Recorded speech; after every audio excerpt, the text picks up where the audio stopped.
This week on The Beat, Mike's reaction to Carson Beck's move to Miami. Plus, he's all fired up about an all-wild card national championship game.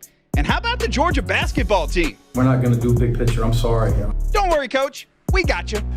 Giving you the insider takes and the big picture view on the Dawgs. This is On the Beat, presented by Ingles with DawgNation insider Mike Griffith and Cody Chaffins.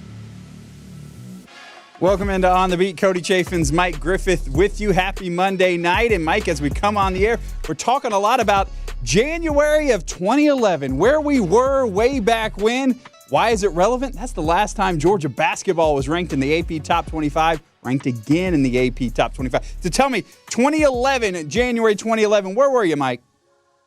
I was covering Tennessee basketball, actually. I believe Conzo Martin was the head coach. Way back when, before the SEC was this basketball superpower, Cody. I think, 5 or 6 of the top 11 teams from the league now, and Georgia coming in at number 23. I know Mike White doesn't want all that smoke and heat that comes with it, especially with number 5, 6 Tennessee on deck, and then number 1 Auburn coming to Stegman Coliseum next Saturday. And we'll have somebody to talk to us about that today. Yeah, we got an incredible guest, the perfect person to put it all into perspective, who has seen the rise of SEC basketball. And you're right, I thought I had clicked on the wrong AP poll today when I was looking at all these SEC teams in the top 10. No. We're talking basketball. We're going to have a ton of basketball coverage on the show for you tonight, including a very special guest coaching the top-ranked team in the country coming up. We're going to get to that. But before we do want to talk a little football right off the top, because Friday night we finally got the national championship set, and then I'm watching your tweets, Mike. Doesn't seem like you're real happy with having Notre Dame and Ohio State playing for a national title. Well, I don't know if happy or sad really matters, but I'd like to think the regular season does. And I suppose when we did this 12-team bracket, it was possible that a seed outside the top 4 would make it. Lo and behold, we've got the number 7 and the number 8 seed. I mean, these are 2 teams, neither of which won a conference championship. Both suffered what I would say insufferable losses. I mean, Ohio State losing to a 6-4 Michigan team at home as a 3-touchdown favorite. Notre Dame losing at home to Northern Illinois. I believe they might have even been a 3 or 4 touchdown favorite. But everybody gets a second chance these days, I suppose. And so the Irish and the Buckeyes have played good football in the playoffs. This is now a playoff sport. A lot of the tweets back to me, a lot of people say, hey, we like this. Don't you like the NCAA basketball tournament? Don't you like the NFL playoffs? Well, I do. But that's not what college football's been. And I want the regular season to matter. So I'm not sure how they can fix it or make the SEC regular season continue to hold value when you got 2 teams playing for a championship that wouldn't have even made it in the last year's 4-team bracket, Cody, based on the final college football playoff selection committee rankings. Yeah, and I will say this, all right, so Ohio State 13-2. It's not like they are a 4 or 5 loss team. Notre Dame only 1 loss, just 1 really, really bad loss. And you will say whoever wins the national championship, they would have earned it. Ohio State had to go through Tennessee, Oregon, Texas, and then Notre Dame. If Notre Dame wins, they'll have gone through Indiana, Georgia, Penn State, Ohio State. So they're going to have earned the national championship.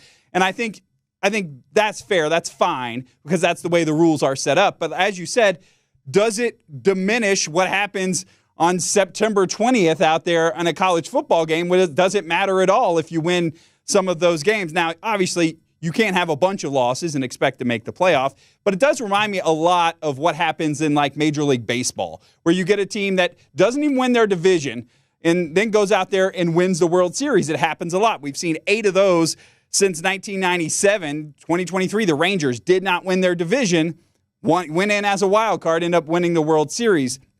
Happens, like you said, as well in the NFL. We saw Tom Brady's Buccaneers not win the NFC South, but they win the playoff. But like you said, that's because those are kind of playoff sports. That's what we've come to expect in those sports. Even like MLS, they'll give a regular season champion. They get a trophy for that, and then they have a playoff champion because a playoff sport is something that is very, very different from a regular season sport, which we have become accustomed to in college football.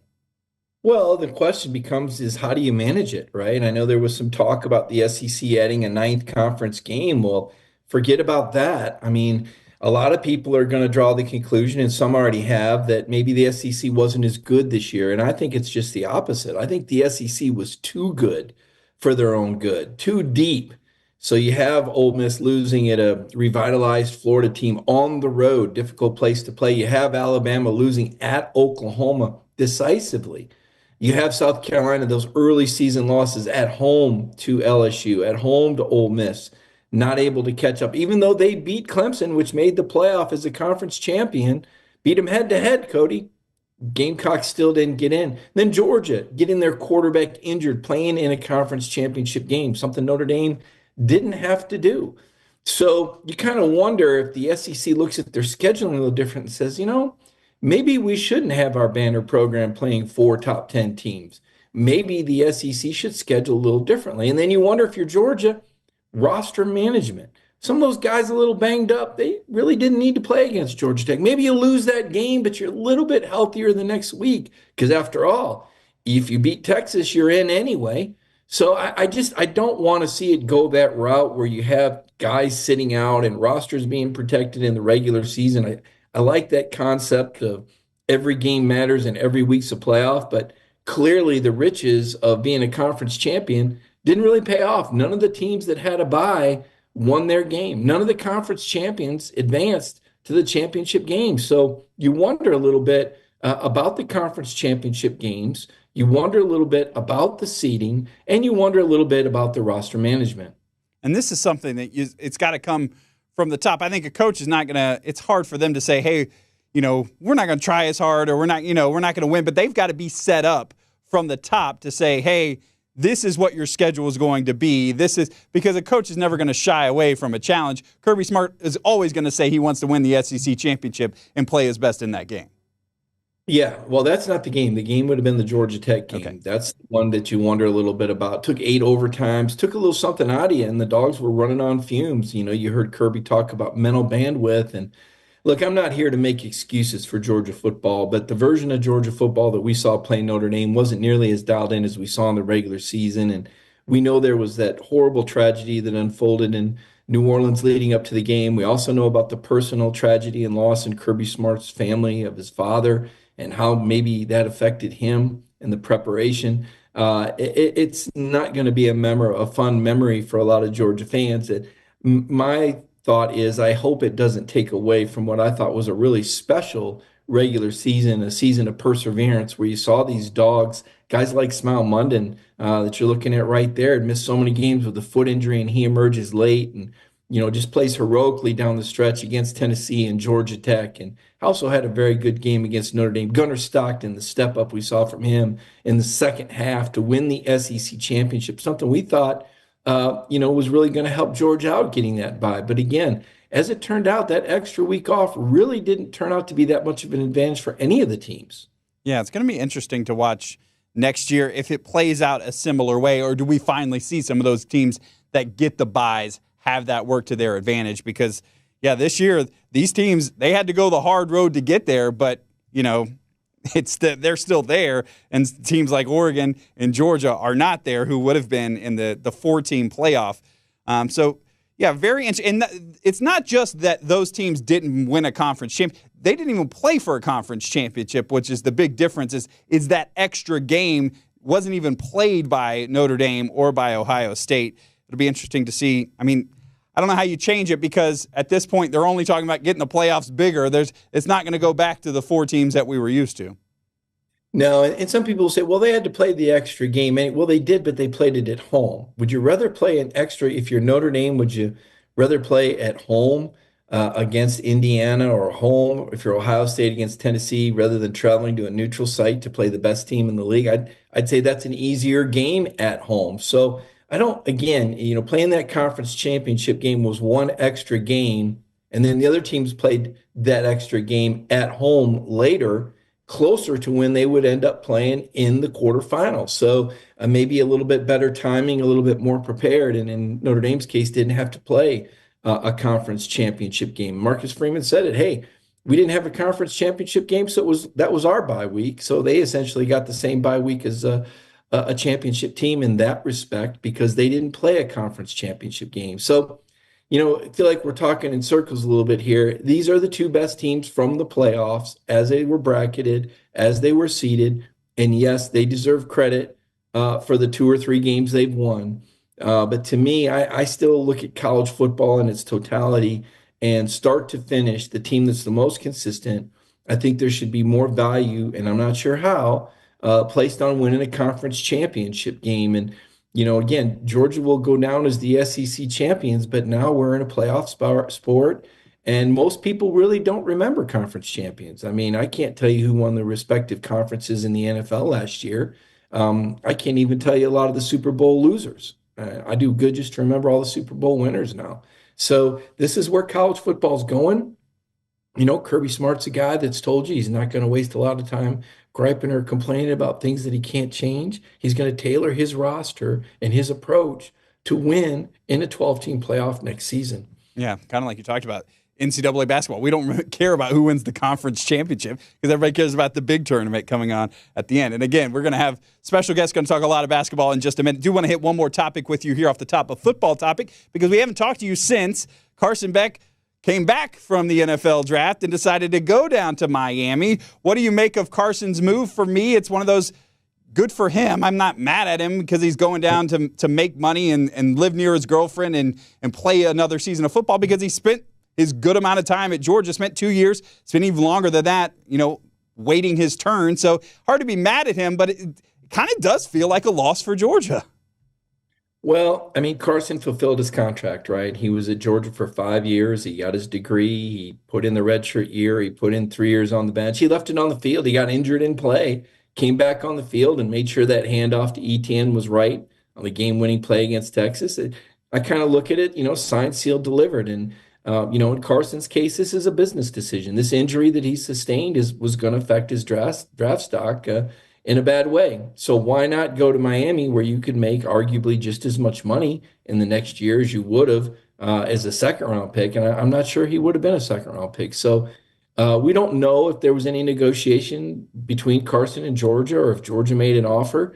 Maybe Georgia's ready to move on. And not because Carson's not a good player, but just in terms of the direction of the program and how Kirby might choose to use $3 or $4 million throughout his roster. Certainly, we've seen Georgia be aggressive and get some playmakers at the receiver position. Trevor Etienne, has not made a public announcement on his Instagram or Twitter, but I've talked with someone very close to the family more than once, and they tell me his plan is to come back. Trevor looks at the draft.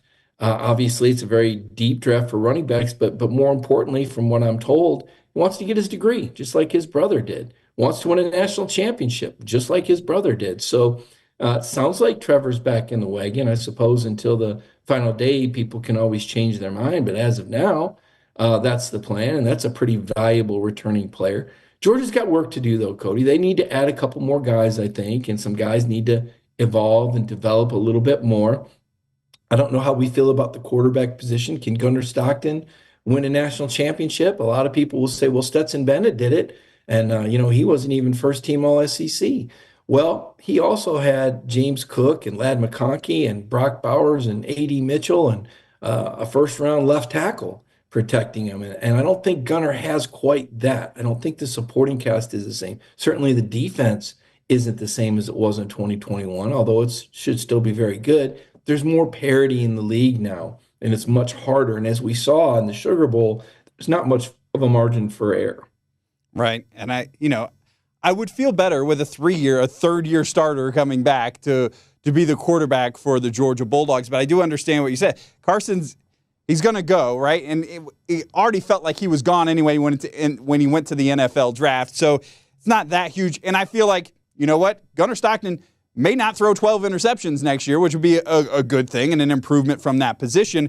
But I do think Gunnar has to show us a little something. Like he's not going to be a third-year starter coming out of the box. So to me, that does feel like a little bit of a downgrade when you could have had Carson Beck, I guess, at this thought. Or you wonder if Carson had gone pro a year earlier, maybe Riley Leonard. Would you take Riley Leonard over Gunnar Stockton? I don't know. It's a tough discussion, but you want to see Gunnar do Riley Leonard things. You want to see when he scrambles, his ability to scramble for first downs. You want to see him extend plays. Now, again, I think it's very hard to evaluate Gunnar because the receivers were such a disappointment. And part of that was the way the portal worked out for Georgia. It didn't work out. The top two priority free agents, Ra Thomas and Colby Young, both finished the year on the sideline with some off the field issues. And, whether it's their fault or not their fault, or how you want to judge on the non-football related issues, the bottom line is Georgia spent money on a couple players that weren't there to help the team in a position where they needed help desperately. And the results were the results. They led the nation in drop passes. So whether it's Carson or Gunner or bring back Stetson Bennett or Matthew Stafford, if you have a receiving core that leads the nation in drop passes, it's going to have an adverse effect. It's going to change your play calling. It's going to disrupt your rhythm. It's going to steal motivation and momentum away from your players. Can't say enough about how much that detracted. And then on top of it, you had a receiver since entered the portal who missed a block. It led to a turnover. I mean, Trevor Etienne gets blown up at 100 miles an hour by a guy that wasn't blocked because the receiver missed a block. I mean, you can't do that. And Georgia, for so long under Kirby Smart, has been so sharp and avoided those sort of catastrophic mistakes, the kickoff return for a touchdown. That hadn't happened in 6 years. Too many breakdowns against a team that took care of its business. And Notre Dame's just kind of gone along and taken care of their business, forced timely turnovers. They lead the nation with 32 takeaways. You saw that late interception against Penn State. I thought Penn State was the better team, Cody, but you know what? You got to give the Irish credit. Well, now more attrition for Notre Dame. They've lost their starting left tackle. We know they lost their starting defensive tackle and team captain before Georgia. We know the dynamic running back Love playing with a knee brace still looked pretty good to me, but he's not 100%. So now Notre Dame having to play these sort of games, they're getting the sort of attrition that SEC teams get every single week. And so I dial it back to that. If you're Greg Sankey, you've got to take care of your teams, and you've got to schedule in a more balanced manner. You can't have a Georgia playing 4 top 10 teams and 3 of those on the road. That's just, it's not fair, and it's not good for the league, to have your teams play. Conversely, I thought Texas had a very easy schedule. As it turned out, Texas wasn't able to capitalize on that. Not able to score from the 1-yard line. I wonder what Arch Manning was thinking there. I'm sure a lot of the people watching saw the same thing we did. Texas down a touchdown, 1st and goal at the 1. They try a dive. It gets stopped. Second play, they pitch it out wide. Don't understand this play. Risk reward. They lose 7 yards. Next play, incomplete pass. Next play, strip sack, fumble, game over. Return for a touchdown. Just a terrible sequence by Steve Sarkisian. And all of this with Arch Manning on the bench, the highest paid player in all of college sports, didn't even get one crack at it. And this is what he's really good at. So was that NIL related? I don't know. Did they want to protect Quinn Ewers' fragile ego, or was Sarkisian just not on top of his game? Whatever the case may be, Texas certainly did not represent the SEC as the final team standing in a way that would have made a lot of SEC fans proud. It was a disappointing finish for the SEC, even while I believe it was still the best conference in college football this year. And I think the NFL draft will bear that out, Cody. Yeah, if you're an SEC team, I expect you to be able to power your way into the end zone, right, from 1 yard out. And if you can't score from there, guess what? You don't get to be a championship team. And that settled that for me. And you look at the national championship, Ohio State 8.5-point favorites over Notre Dame, who you talked about. I do think that probably this sounds about right for me. That Ohio State team can be so explosive at times. Really fun to watch. You got to believe they are the heavy favorites. That Ohio State team, which by the way features a former SEC rushing champion in Quinshawn Junkins from Ole Miss, and arguably the best defensive player in the league in Caleb Downs. So NIL plays a huge role in this, just like it did for Notre Dame. Riley Leonard, a Duke transfer, the guy that had the strip sacks on Gunner, a Duke transfer, the guy that scored the touchdown at Clemson, receiving touchdown at Clemson transfer, the guy that kicked all the field goals, the South Carolina transfer, the guy that returned the kickoff for a touchdown, a Marshall transfer. So a lesson there for the SEC, Kirby Smart, you've got to get these impact players in the portal. They make a difference down the stretch. And if we're going to bring this all the way back around to what's at the bottom of the screen, Carson Beck to Miami, talking Georgia quarterbacks. Well, Georgia has brought in some transfer wide receivers. They have a great crop of freshman wide receivers. And if it's Gunnar Stockton's time now, we heard all leading up to the Sugar Bowl how the team respects him and looks to him as a leader. It's time to show his leadership, get those guys out there, lead them this offseason, so when they get there, they feel more experienced, like they've had that connection a little bit as we get to the season. looking ahead. So it's going to be a whole lot of fun to see what Gunnar Stockton can do. We're going to take our first break here on the Beat, presented by Ingles. When we come back, Mike has an extra special guest. We have the coach from the #1 basketball team in the nation and who is on Georgia's schedule for this week. Bruce Pearl going to join us, and he has really interesting things to talk about the way Georgia's recruiting right now under Mike White, something you don't want to miss, so stick around. So, you going to play this week?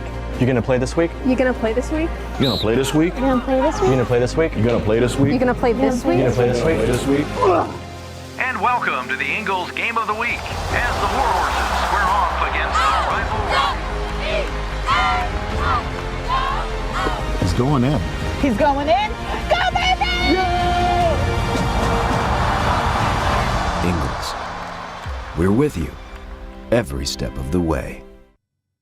Welcome back to On the Beat, presented by Ingles. Wanted to give you a quick programming note. Coming up next Monday, it is the national championship game played over in Atlanta. So for that reason, we're going to push our On the Beat show back to Tuesday night at 7 o'clock so Mike and I have a chance to talk about Notre Dame and Ohio State, whoever wins that national championship. So again, we will see you next Tuesday night at 7 o'clock right here on all of our DawgNation social channels, and not on Monday night, as I'm sure most of us will be glued to the television for the national championship game. Now, talking basketball, Georgia basketball is ranked in the AP Top 25 for the first time since 2011. The Dogs come in at number 23 in this week's poll, but an incredibly tough schedule for the basketball Dogs this week as they will take on Tennessee in Knoxville. Tennessee ranked number 6 in the country. That will happen midweek, and then the weekend they will take on the number 1 team in the country, the Auburn Tigers, led by Bruce Pearl, a man we know from his time at Auburn, of course, but before that at Tennessee. Mike Griffith knows Bruce Pearl really well and got a chance to check in with Bruce Pearl to talk about Georgia and how the Dogs have started rising the tide of basketball in Athens. Well, we're joined by Coach Bruce Pearl now. Coach, obviously the Tigers off to a really strong start this season. Just one loss. I know that's one you'll build on, but what would you say about where your team's at? Obviously, I guess Broom's health, something that ankle, something we're all going to be talking about this week, right? Yeah, Mike. I couldn't be more pleased with where we are right now, and I recognize we could lose our next 7 games in a row. That's how good our league is, and I mean that. Every night is going to be a different night, a different matchup. Matchups are going to matter, but I'm so proud of our league to have every team in the SEC have double-digit wins going into the non-conference. Literally, right now, it looks like 12 teams are going to have a chance to go to the NCAA tournament. It's historic, it's unprecedented, and it's going to be incredible to watch it unfold. I would just say, Coach, how did we get here? I saw you recently became Auburn's winningest all-time head coach. I know you've been chopping away at it now there for years, but the rest of the league is just blossomed. How did we get here where the SEC is the dominant basketball league in college basketball? Mike, the SEC is the dominant conference in all sports, and so why not men's basketball? I think Mike Slive took that approach even before I was hired at Tennessee a long time ago. We were struggling to get 3 or 4 or 5 teams in the league in the tournament. It was Billy Donovan, Florida, Kentucky all the time, and then who else? Every now and then you'd have a team or two make a run. But I think the league, the SEC network, Mike Slive's commitment, and then of course Greg Sankey, Garth Glissman now is our commissioner, that's in charge of basketball. There's just a real commitment. We've got new facilities. We've got upgraded coaching. We've got NIL. We've got a real commitment. And so it's about time that men's basketball is caught up to football and caught up to baseball, caught up to gymnastics, softball. I mean, just, tennis, golf. You look at it all across the board. The SEC just means more. Mike White told us Georgia's off to a pretty good start, as good as they've been off to in quite some time. They could be on the brink of a top 25 rank. If they don't make it here in a few minutes, they'll be close. But he's saying he doesn't want any of this rat play. He doesn't want to talk. What do rankings mean? You could have the number 1 team. What would that mean to be number 1 right now, or if Georgia cracks the top 25? Well, I mean, it's historic. I've never backed away from, you can say, well, the rankings don't mean anything right now, or look, it's history. We're into making history. We won 4 championships in the SEC in the last 7 years. All right, not many teams can say that. And so championships are historical. I think being number 1 is an achievement, especially when it's not, say, preseason. And especially with the strength of schedule that we played at the same time being number one. Now, look, at the same time, Mike, we're going to lose games. We play Tuesday. Janai Broom is out for Tuesday's game.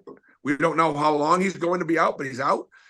We'd have a hard time beating Mississippi State with him. And so it's not about, well, we got ranked number one, and all of a sudden now we think, look, we've had 2 last possession wins on the road. We beat Missouri at home. It's just going to be a dogfight every night. You've told me in the past that Mike White does a pretty good job, especially against some of your teams. What is it about Coach White you think that's helped him rebuild Georgia into more of a contender in just 3 years? Well, I think it's where Mike looks at himself and where he looks at his coaching staff. He's got a great staff. They do a phenomenal job. Georgia's made a real commitment in NIL. There was a time, a few years ago when if we wanted a kid from Atlanta, based on we've had like 6 or 7 guys go to the NBA out of Atlanta alone. And now it's Georgia is right there with us in the area of recruiting, and I just think it's where Mike White stands, where he sees himself, the way the coaching staff see themselves, and they obviously believe. I think obviously the players are believing, and they got better players. Mike's always done a great job coaching. I know you've got State coming up. One guy at Georgia I want to ask you, but I know you saw him on the circuit, Asa Newell. Tell me what you saw in Asa, and I know you're probably not surprised with the success he's having. Yeah, a great player, great pro, great upside, hard worker, great kid. He checks off every box you possibly could want to check off. And, he's mature than many freshmen, kind of like the Todd Pettifer for us. He's a mature freshman. And, and again, those guys like that, they do it the right way. BP, I know you got some boxes to check off. Really appreciate you joining us. We'll see you in Stegman Coliseum. Well, Mike, I know the Georgia fans will give you a warm welcome, Bruce. Yeah, I'm sure they're looking forward to seeing me as much as I am seeing them. No, Mike, I apologize for only spending 5 or 10 minutes with you. I was late on the call, and but it's always great to be with you. Thank you. Really good stuff right there. Appreciate it, Mike and Bruce. Always really interesting to have Bruce Pearl. He is the head coach at Auburn, and we are DawgNation. But he had some I really loved what he had to say about the recruiting and how Georgia is finally recruiting at the level Auburn is. He used to feel like he could just cherry pick out of Atlanta. That's not the case anymore, and that's really good to hear, Mike. Yeah, Bruce is a straight shooter, a guy I had an opportunity to cover for 6 years. He has a lot of respect for Mike White. Mike's given him a lot of trouble over the years at Florida and, even at Georgia. So I know Bruce has got a lot of respect for Georgia and that game Saturday. Of course, we talked to him. He's dialed in on playing Mississippi State, their best player out with an ankle injury. Bruce says, hey, we could lose the next 7 games. That's the coach of the number 1 team in the country telling you how good the SEC is. And Mike White kind of said the same thing. Yeah. He said, we're going to lose a game. And Georgia's going to have to respond. The thing is, I like this Georgia team. I like the way they're built. Asa Newell is such a talent. Cody, I mean, he's so mature and so poised. The ball skills are evident. He looks like an NBA guy right now. He'll put another 10 or 15 pounds on and be a first-round NBA pick here next spring. But right now, he belongs to the Dawgs. He's bought into what Coach White's saying. They're not going to get too excited about this ranking. They're not going to be doing somersaults about starting 2-1. They recognize every game is a war. Mike White said that. And Bruce Pearl said much the same. This league is something else. I mean, you got 6 of the top 11 ranked teams, 9 of the top 23 ranked teams. So it's a deep league. It's a long season. But Georgia, they're built for this. You look at the story I wrote on DawgNation on Sunday. Silas Demery Jr., you've got your backcourt general. This guy's a catalyst. This guy knows how to lead. He's tough. Last year, a lot of people were rolling their eyes when the Dawgs made a run to the NIT Final Four. But let me tell you, going up there and winning in front of a packed house at The Ohio State in the NIT was a big win for Silas and Blue Kane, a couple guys that come back that are still contributors. And these are the guys that help Mike White set the culture for what they want Georgia basketball to be. Yeah. And even Silas said, hey, a lot of people on the outside say, what are you doing here? Georgia's not that good. He said, they don't listen to that. They're trying to raise the standard. They've been working hard at this all the way back since last spring. They believe in one another. They're trying to do it with defense. They know they got to improve, got to get better with the turnover ratio, got to do a little better with the shooting. But this Georgia team is built to last, Cody. I'd be surprised if they didn't make the NCAA tournament this year. Yeah, one of the things watching this Georgia team, having watched Georgia basketball for a long time, at the end of the Kentucky game, you get to about 4 minutes left, and I sat there and said to my wife as we were watching the game, I said, this is the time old Georgia wouldn't score again. They wouldn't get another field goal the rest of the game because that's just the way those teams, they would be in games, and then when it came down to crunch time, just couldn't generate. This team can generate points and get to the rack and score. And then the other thing I love about watching this team is there's so many block shots. No shot is safe. This team gets after it on the defensive end as well. So I think the one thing for Georgia fans who have watched it forever, they'll get off to a hot start and then hit a lull. And then, kind of like last year, we thought this might be the year for that team. Now, Georgia's going to have a tough week, right? They may, and like Mike White said, they may lose 2 games this week, but that doesn't mean they can't bounce back and really do something special in the SEC season. This team does feel a little different than teams we've talked about in years past. Well, they work on their resiliency. They work on their connectedness. It sounds familiar, right? Asa was talking about how they practice these situations and compete and how they're built for this, right? They're built for this adversity. They're built to be resilient. They're deep. I like it that Dakota LaFew can come off the bench and light it up and get 15 points. I mean, you got to have that kind of scoring punch, like you said, that ability to generate points down the stretch. We saw him do that down the stretch against Oklahoma, previously number 17, made its run. Against Kentucky, you lose on the road to number 23, then number 23 Ole Miss. I believe they're in the top 20 now. You lose that game on the road, and you come back and you beat a number 6, then number 6 Kentucky. I think Kentucky's still in the top 10, but quality win. So I think Mike White knows he's got all the pieces in place. NIL has opened the door for this now. Georgia able to get some marquee players out there. I mean, they're not just, winning with nobodies. These are some bona fide stars. And again, Asa Newell, this guy can do it all. I mean, the rebounding, the blocking out, the extra pass, the three-point shot, the putback. When you've got a player like that with that maturity level that's willing to play that role and be a team player, you got something special. So I really like the way these Dogs look. I think Mike White's done a whale of a job in year 3, and now we're seeing these sellouts at the Stag and excited student section. I mean, this is what college basketball is all about. It definitely becomes infectious on the campus where that is the place to be. And so that's going to be a whole lot of fun moving forward. The other thing, you talked about the freshmen. You got Cyril and Asa Newell, 2 guys who have played incredibly well. And you talked about the maturity, not only of the showing the maturity on the court, Coach puts them in the press conference, right? That's something, of course, us covering football, we don't get to talk to freshmen ever anymore. But you got 2 guys that just sat up there and looked like they'd done it before and really well-spoken, some kids who got it together. Been there and done it. I mean, these are guys that have, traveled internationally to play basketball. Again, premium recruits, very mature, very bought in, understand what Coach White's saying when he says, hey, rankings are for the fans and good for the fans, but there's a bigger picture here. And being in the top 25 right now, while Bruce Pearl points out it's very historic, he's going to celebrate it at Auburn. Mike White's saying, hey, let's not put the cart ahead of the horse here. Georgia still needs to chase the carrot. They still need to raise the standard. They still need to change the narrative for Georgia basketball. They still need to nail down a spot in this tournament. There's a lot of games left to play, Cody, home and away. And there's more adversity coming. There's going to be more challenges. There's a lot of great coaches in this league, a lot of great players, and Georgia's going to have to stay at it and keep chopping wood, as Kirby Smart would say. The good thing is, and you noted it, and we've seen it, they've got the roster to do it. They've got the horses. Cyril's a guy, may not show up in the box score. There's a lot of shots those other teams aren't bothering to take because that 6'11", 280 presence in the middle, or that 7.5-foot wingspan that Asa Newell has. Or that tough man defense that, we're seeing Silas Demery play on the perimeter. Georgia cutting off a lot of shots, among the league's best in field goal percentage defense, 3-point field goal percentage defense, block shots, steals, all in the upper half of the league. Just got to get those 3-point shots to start falling at a little higher clip and do a little better job taking care of the ball, build up that assist turnover ratio, kind of low right now in the SEC. It is almost good, though, to hear there is room for – they're not playing out of their minds right now. No, Mike White feels like this team can get better and will get better as the SEC goes on. We really appreciated Bruce Pearl coming on our show today. How cool was that? But let's, like you said at the end, Mike, let's give him a nice dog welcome when he comes into Stegman Coliseum coming up next weekend.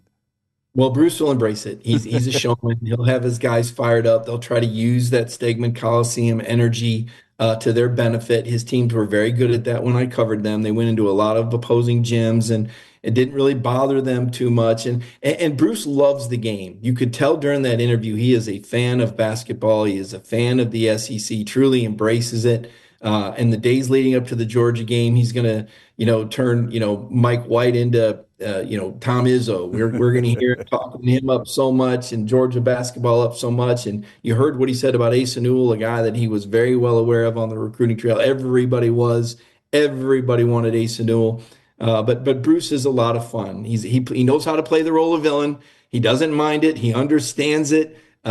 Georgia fans aren't going to be pulling for Bruce Pearl thinking he's a nice guy just because I'm sitting here telling you he's a nice guy because I covered him.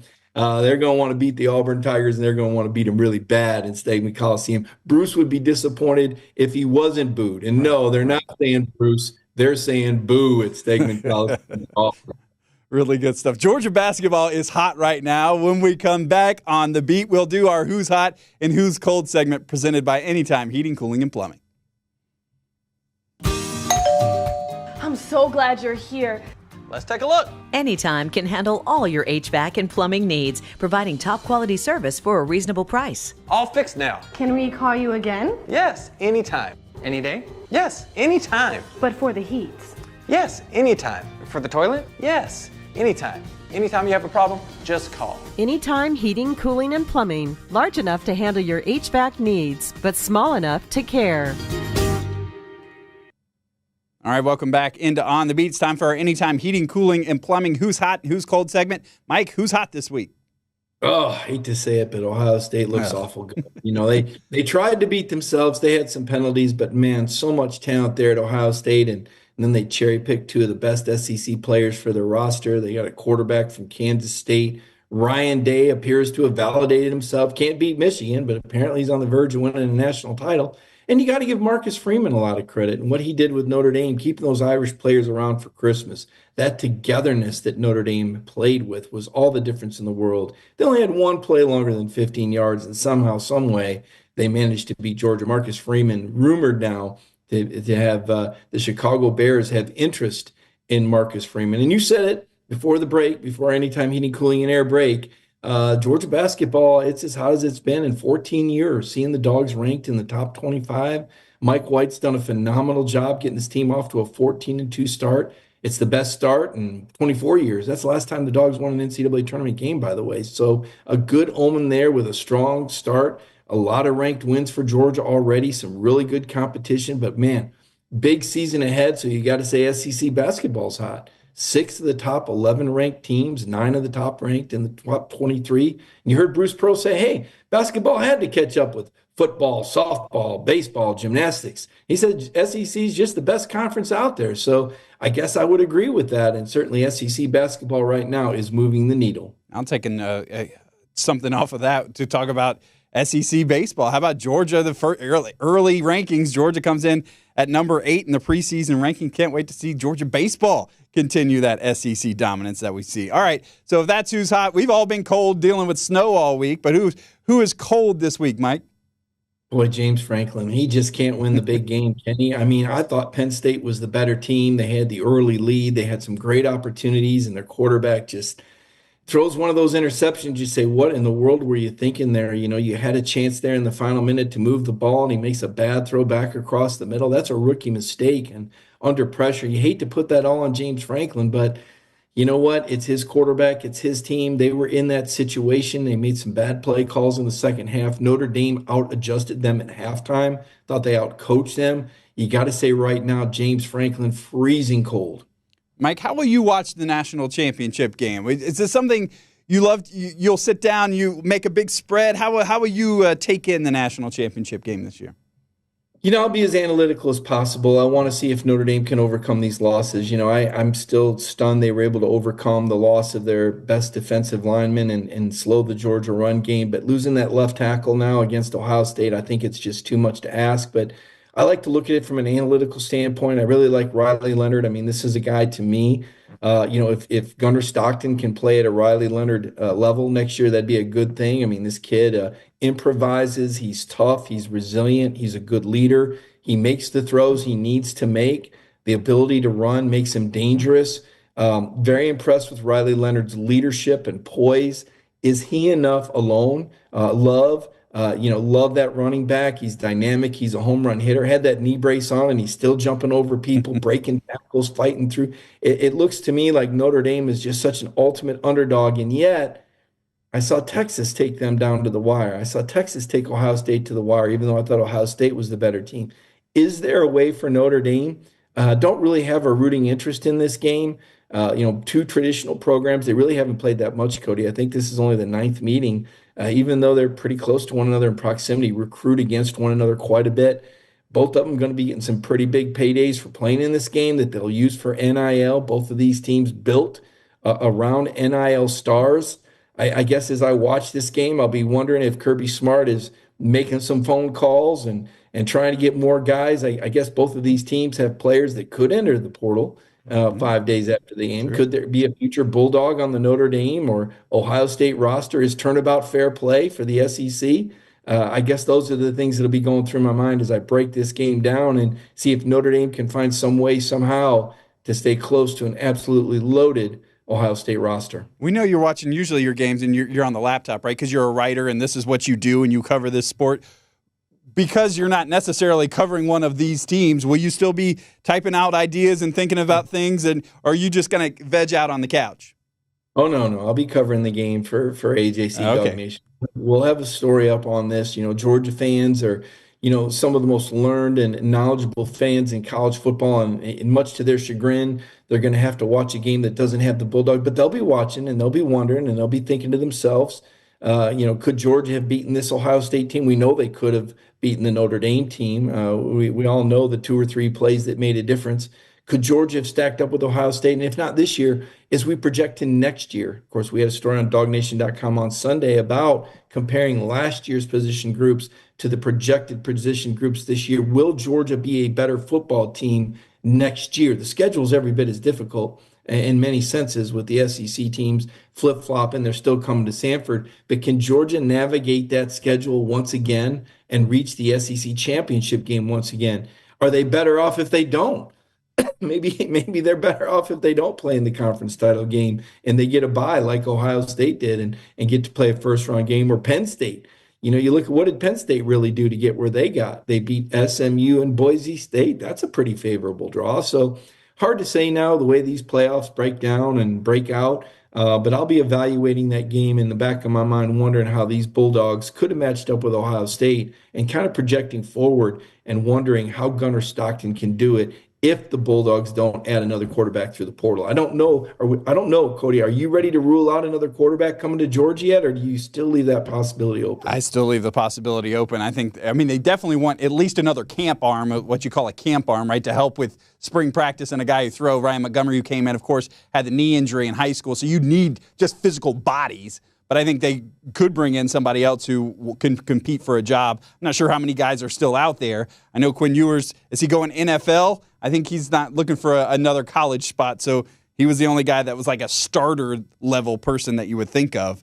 Well, I'm not trying to be controversial here, but I would take Gunnar Stockton over Quinn Ewers. I don't think Quinn Ewers has the it gene in him. I know he's wonderfully talented, but his lack of pocket presence is alarming to me. And had they played a more difficult SEC schedule, I dare say he might have gotten banged up again. As it was, I believe he missed some time this year. This is a guy that had injury history throughout his career. I don't think this is a guy that, I'm not going to speak for Kirby. I'll just say it's not a guy that I would be interested in if I was Georgia. All right, so in Gunnar we trust. And I think they'll definitely look at who is out there, and they may bring somebody else in. You can tear his head off, and he's going back in the game. I mean, that kid is tough. Oh, he's tough as nails, and he's a winner. And like I said, he's shown leadership. We heard it from guys pre-Sugar Bowl, so this is the time now where they're going to get to work, and it's his team. And I asked him that after the game. I said, you feel like this is your team now? He said, I felt like it was my team when I came into the game at halftime of the SEC championship, which is exactly what you want to hear from a quarterback. And so I'd love to hear that. I want to see those guys get to work and can't wait to see what they do in the spring and then, of course, next fall. So really good stuff today, Mike. We covered, I think, a little bit of everything, and great to hear that you're going to have kind of the companion piece for all these Dog fans who are watching the national championship, kind of reacting the same way these Dog people do to watching two teams that man, we could have been us, right? That'll be the thing that we'll all be saying on Monday night. Well, it's Kirby's world. They're all just living in it right now. I still think he's the best coach in the country. I still think Georgia's the team to beat in the SEC. I think it's Georgia's move. I think Georgia controls their own destiny. It's a matter of how hard these guys are willing to work in the offseason. You alluded to that a little bit earlier. In offseason is in how important they are, that the quarterback works with these players. Does he become one of them? If there was a criticism of Carson Beck, there was some question. Kirby called out a few times. He really wish Carson would get to know these younger guys a little bit better. I don't think that'll be an issue for Gunnar Stockton. It's just a matter to me if the Dogs have the horses and if they can get the breaks, because it looks to me like Notre Dame, the luck of the Irish has trumped everyone so far. Dogs need a few of those breaks next year to bring home another national title, Cody. Definitely good stuff today, Mike. All right, we appreciate it. We will see you guys again next Tuesday night on The Beat after the national championship and after a huge week for Georgia basketball. We will cover it all right here on DawgNation.